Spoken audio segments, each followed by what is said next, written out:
Get ready, we're about to... Alright. Hi, I'm Tom. And I'm Molly. Welcome to Forensic Gameology, hosted by ForensicGameology.com. Reviews for science. In 7 minutes or less. We always say reviews in this one. We should just say news for science. News for science. I don't know, we just get caught up in it. And it's not even 7 minutes or less. What am I talking about? Last one went for 20 minutes. We should really try to cut that back. Although more people, or at least more views were watched of our last one than the first one. Which was like 7 minutes shorter. The first one was 7 minutes shorter, right? So maybe we should see if we can go for 30 minutes. We're just going to go and for an hour. And get even more views. Suckers. Well. Just kidding. In Tom and Molly, or Tamale. In Tamale news lately, lots of baby holding. Currently, rocking. I've got this desperate rocking. Please go to sleep. This, I'm like falling asleep. Yeah. That's my life.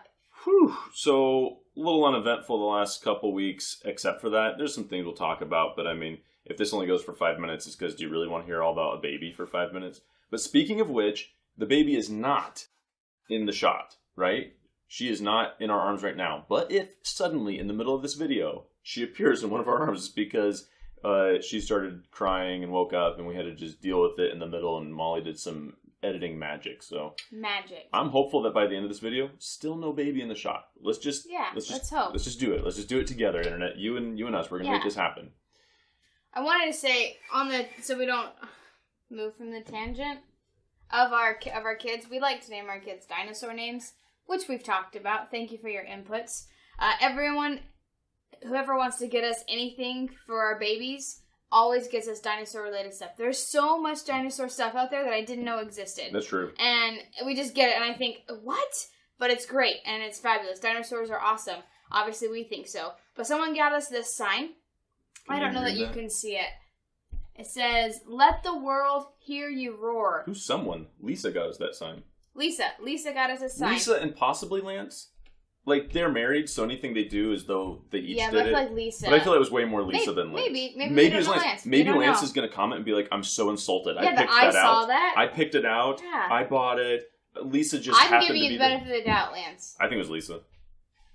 So, anyways, I just really, like, what? I just think it's great. And then she embellished it. There's glitter, and she put bows on them because our dinosaurs are females. But I just really like this sentiment. Let the world hear you roar. The world is hearing us roar via our videos, and we're super weird, and Thomas looks at me weird because I can't say my R's very well. But I wouldn't have noticed, except that immediately prior to this, we were talking about how we couldn't name one of our kids Aurorasaurus, or even shorten it to Rory, because Molly would have been like, I couldn't have said our daughter's name then. Years of practice, that's all I have to say. All I'm saying is I really like this. Let the world hear you and your specialty roar, and just be yourself. I like that. What I like is that they told us to put this in the kids' room, like decorate the nursery or whatever. It's mostly just been placed in a prominent place in our home. It sits on top of our TV, so anyone that walks in will see it immediately. So I think it's a good message for everyone. I'm just saying we didn't exactly follow what they said to do with the gift as much as we did one better. Yeah. Okay, on to games, I'm guessing. Well, I mean, we've got a lot on the docket, but what I want to talk about first is that, and I'm so excited for this. I'm so excited. I'm holding up a box of Ticket to Ride, and you're like, "What are you talking about? You're so excited." We've already reviewed it. I've played it just, I don't know, 30 times, something, probably more. 30 times?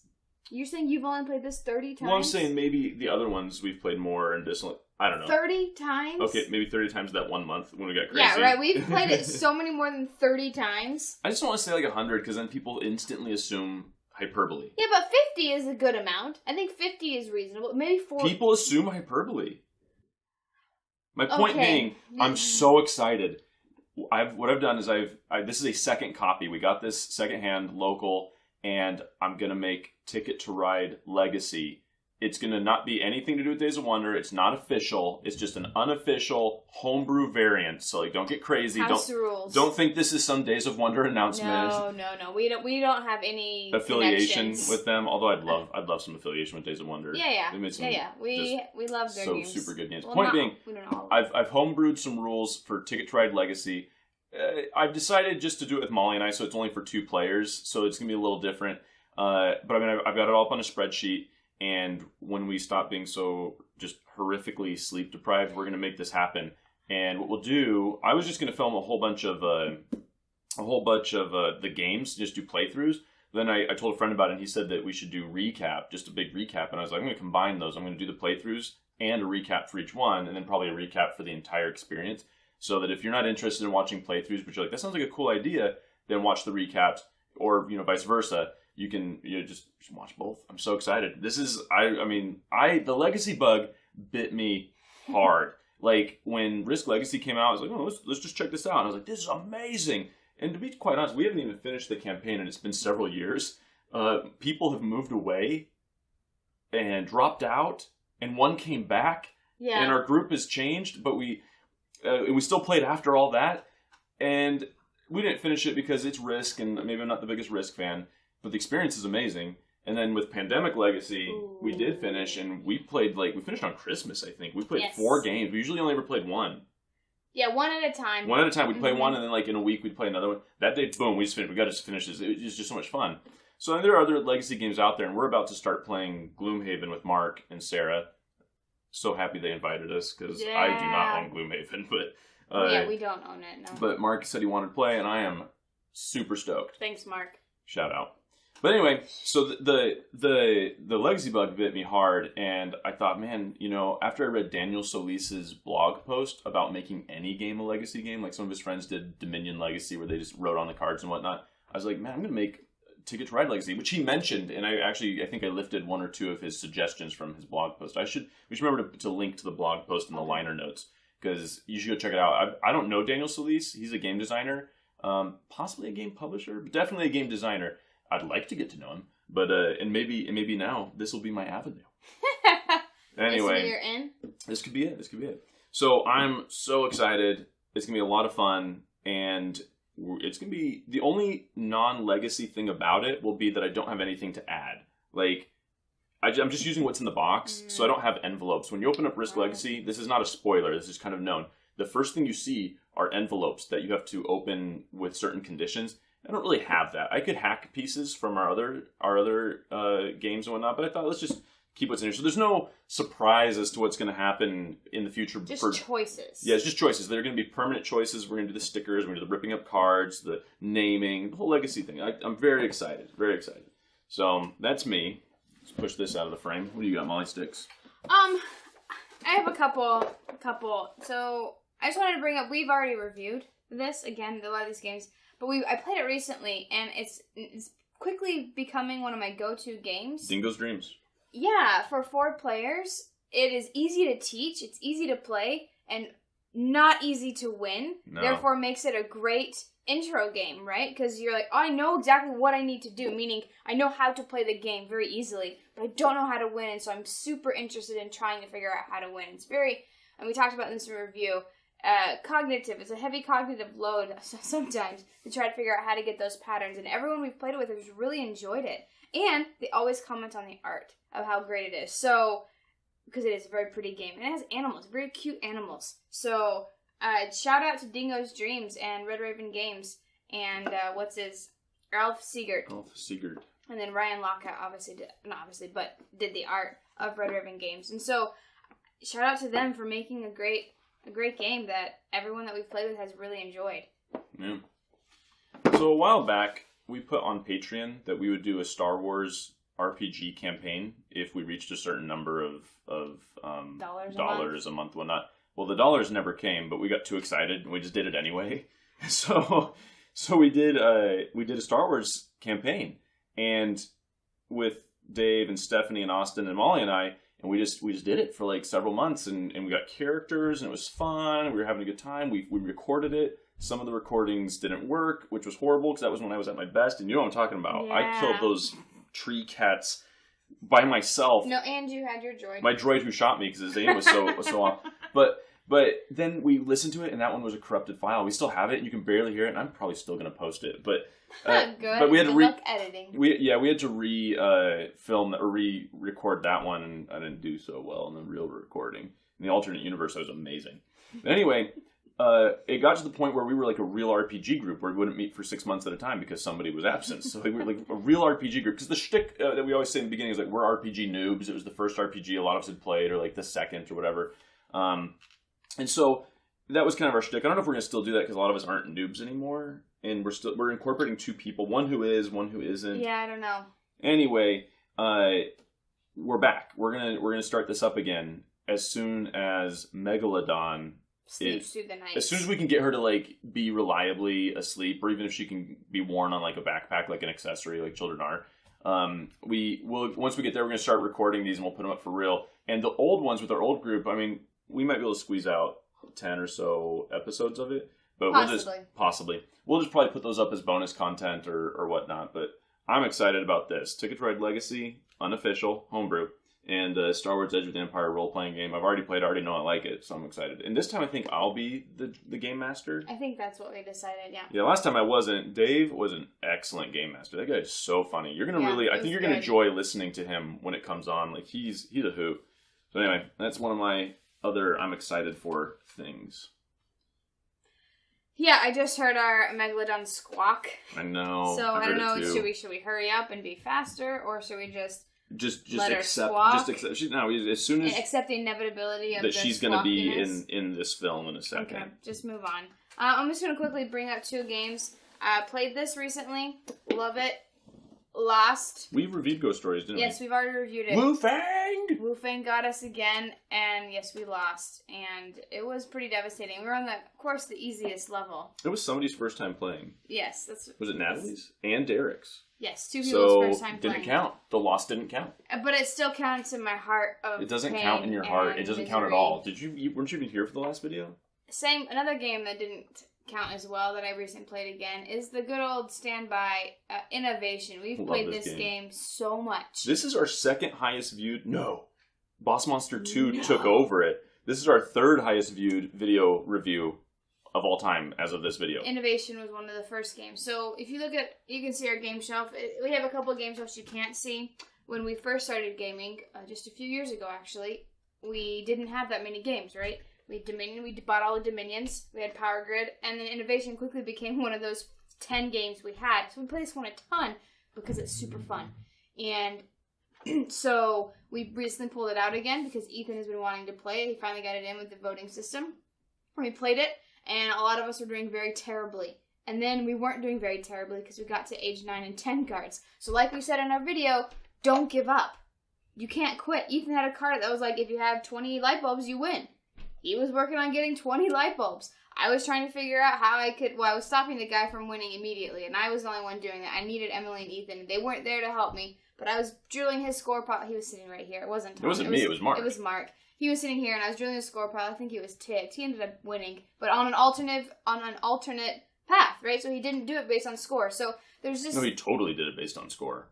He didn't do it based on achievements. Achievements, yeah. So, but I do think... Don't give up. I could have won at the end with one achievement. I could have won.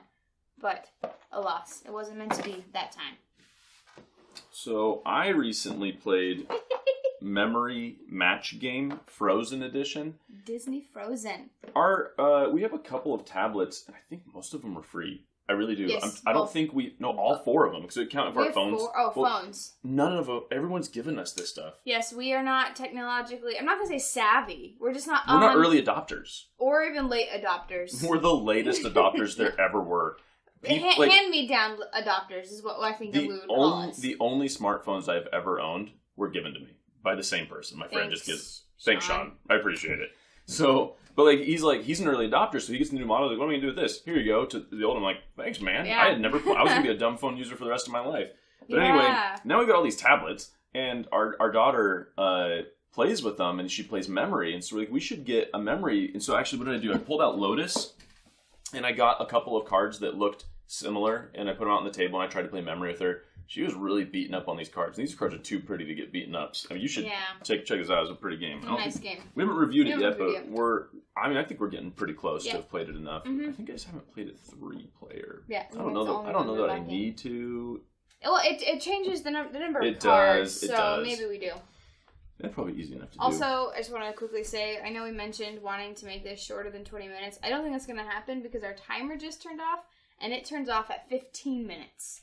I'm just letting you know that we know the time, but we don't know the time anymore. So it might go on longer. We just don't know. Can I just ask? You just can never know. Do you care? For me, if I see a video is longer than 10 minutes, I'm not even going to press play. Like, it's just too long. No, because, like, John Oliver. Well, okay, John Oliver, but I mean... But, like, John Oliver, I'll watch things like that, I will watch. But lots of them I won't. You are correct. Lots of them, especially board game related. Especially board game related. Like I a love review. me... Well, reviews. Maybe not, like, if it was a podcast and it was just people talking, I would listen. But if reviews, I'm at work and I can just do something mindless, I'll put it on and listen to it in the background. Yeah. Like, if I'm just copying and pasting something a million times. But if I'm, like, trying to engage, I can't be watching something for longer than 10 minutes. So, what about you? Like, really, what I want to know in the comments, do you prefer the 7 minutes or less format to everything? Are you like, man, keep your news segments short, bro? Or even our voting systems or whatever, like, do you prefer them just to be super short, or would you actually like them longer? I mean, some people are going to be like, yeah, I listen on my commute, I want it to be long, and then some other people are going to be like, ugh, I only listen to like this point and no further. Why are you listening then? How did you get this far if you're like, ugh, maybe they were skipping through. They're skipping through. They saw that part, they're like, ugh, can't even. Just let us know in the comments, because I do care. I just don't know if we're going to change it, because someone isn't going to get what they want out of this. I'm interested too. But I just want to know. Yeah. Okay, anyhow, back to this. Disney Frozen, I'll let you know, memory is not fun. And it is especially not fun with a 2-year-old, because I'm not even playing. Like, I'm trying to help her, and she does not get it. And she'll, like, flip the cards and then see that they're both Olaf, but they're different pictures of Olaf. And then she'll be like, I got it. And I'll be like, nope, put them back. And eventually what she does is she'll pick up one and look at it and then start picking up every single one of the rest until she finds it. And then so we're... This is one of the first games that we've played and attempted to. She plays with Rory... Oh, there's that name. Story Cubes Batman Dice. She loves these. We haven't actually told any stories, though. No, she just puts them in the dice tower. She puts them in the dice tower. And yay, puts them back in here. But she plays with these for a while and then starts putting them in her mouth. So if you ever see us at a convention, we have these. Don't play with them. No, they've been in our daughter's mouth. They're gross. They're so gross. Ugh, I can't believe. Ugh, I can't even. I'm excited. I think in the next year or two, she'll be able to play games and actually do... Things like the dice will mean something to her, like when she sees the pictures on that, or Escape we've mentioned, or other things. Yeah, I don't think we're gonna review this. Oh no, I mean we wouldn't give it a high review. Our daughter's super excited about it though, so that might help. But maybe in the future when I do reviews with our daughters, if they want to. April Fools by then. We'll have done this for an April Fools. Mark my words. I thought about doing April Fools, but then you pulled it out right now. We can't do this for April Fools. Like the guy who did Tic-Tac-Toe. Once it's done, it's done. It stops being funny. Like, now we can't review Tic-Tac-Toe for April Fools. It's already been done. Yeah. All right. Oh, man. There's some more games I could pull out. It's just, we're waxing long. And this one was mostly about games more than things that have happened in our lives. Mostly because things have been very uneventful for us. I mean, I went back to work. I'm done with paternity leave. So... I've been outnumbered at home. Yeah. Talks from Crits Happen.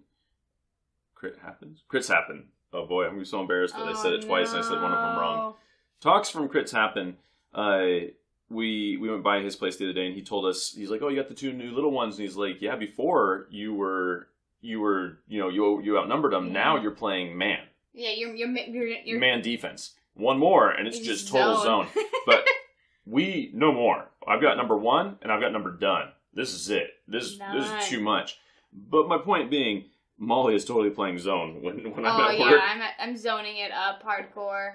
It's rough. I lose. 85% of the time I lose. Would you say you lose? Yeah, yes. Pterodactyl? Yeah, she just gets into everything at the perfectly wrong times. Oh, I know. When you've got the Megalodon and you're trying to hold her and keep something, it's a whole thing. It's a whole thing. But what I always say is I never understand the people who say, like, the dignity of parenthood and the majesty and whatnot, because, like, we're the ones that made this happen. This is not like they had any choice. We chose it. Yeah, so you don't listen to my complaints. It's like if you chose something bad and then you complain about it. It's just like that. It's just like that. It's literally that. Then it's not just like, it's literally that. That's what we just did. So. I'm back to hosting Ultimate Frisbee on Thursdays. Not back to playing yet. A little exhausted. But I'm very hopeful that very soon we'll be back. I might be able to I'll start playing soon, too. Yeah, doctor's orders. This is the week. Yeah, I can play this week. Yeah, so what has it been, 4 weeks? Mm-hmm. The whole doctor's orders thing, you can't work out or whatnot after a surgery. Last time I milked that with our first one with pterodactyl, I milked that. I was like, I'm going to play Ultimate Frisbee all the time. Molly, you have this on the Sundays. You can't. The doctor's orders. This time with Megalodon, I've just been like, I'm there. I'm hosting. I've opened up the field, and I'm just going to sit here and watch. I can barely lift my eyes right now. Yeah, I hope maybe I'll be out there, and he'll have to sit with the chillins. Yeah, well, my pleasure. If I just sit in that chair and just try not to doze off, it'll be like every other week so far. All right, we've gone on too long. Yeah, but I don't want to end on like a kind of melancholy note. Dingo's dreams. So excited! I'm not joking. I can't wait. I'm so excited. I want. We can end on this. I want Megalodon to get to that stage where she can sleep and let us sleep so we can start this, because I think I'm going to do like a 10-game series, and however many games you win will help you in the last game, which will decide it all. I don't know if that's cheap, because like what if Molly wins 7 games, and I only win 3, but then I win the last game, and it's like those 7 games, what do they mean? They meant nothing. Well, so let me tell you, I've been watching a little bit of college basketball lately. Because that's the sport that's on. And because it's your number one hobby. Well, not basketball watching, sport watching, yes. I know. So it's the sport that's on. And I've seen a lot of games where one team has dominated for 75% of the game. And then the other team wins. So is it cheap or is it... That's if you take the campaign as a single game. That's like saying last point wins. And so it could be 75-18, and then they hit a foul shot. Oh, you're doing that? Maybe, yes, I'm saying maybe. What you would get is if you win 7 times and I win 3 times, I would get 7 times the better bonus. You'd get a cool bonus only for the last game. Like maybe you get twice as many points. So at the end of the game, you'd say, I get 14 points. If the bonus is good enough, then I can see that meaning. Yeah, I haven't gotten that far in my design. What if you did bonuses for each game that you win? So if you win 7 times, you have 7 times the bonus, and the other person only has 3 times the bonus. Maybe. Either way. The trick of it is one thing I don't want is that if you get to 7 and we're still at 7 games, you win all 7 in a row, we already know by game 6, if once you've won your sixth game, we already know you won the whole thing. What am I even playing for now? Mm-hmm. So that's where it's like... I think you give a bonus for every game you win for the last game or something. Yeah. What I'm going to do, if I get my act together, is put all this up on a file on, like, the rules and stickers and whatnot. I'm going to put that on a file on Ticket to Ride. What do you call this file? It's in the forums or in the files, there's, like, places you can put variants. Like, if you look on it, there's, like, cool maps, like the map of Texas. And there's cool stuff. We've never done one of those, but I think it'd be fun to print them out. But you can... I'm going to upload them, I hope, as soon as I get my act together, besides having the videos, so if anybody wants to download the rule set and mess up your copy of Ticket to Ride. The trick for me, what I wanted was to get somebody's copy who had just spilled a beer on it. Because Rob Davio, like on his first game he ever made for his newest company after he left Hasbro, was like a card game that relied on you destroying a deck of cards that you'd already used to its fullest. You weren't going to play with them anymore. They're all gummed up and whatnot. And so you didn't care about it getting destroyed. And I really took that to heart when I thought, you know what? We have friends who spilled a beer on Battlestar Galactica. The very first time we played, the cards were fused together. Yeah. And we didn't realize it. I was like, wait, did I draw too many cards? Oh no, I think they were like, sorry, we spilled a beer on it. So like, what if you said, you know what, this game is kind of ruined? And they did buy a new one. So it's like, now you have this kind of gunk copy. Why don't we just play like a legacy variant of it and rip it up? Because you're not playing it anymore. You got a new copy. Let's just rip up the cards and write on them and whatever else. I don't know that I did it for Battlestar Galactica, but my point being is, this didn't happen. I haven't even opened the box yet. I hope it's fine. So this is a pristine copy. So if you ever spill a beer on your copy, or whatever else happens, or you play it like we do, we've already owned this 3 times, plus the expansion 3 times. The 1910 expansion. Oh, yeah, we didn't. This is our 3rd box. This is our 3rd one of these. What happened to the first one? We own it. We have it. The second one was the library copy.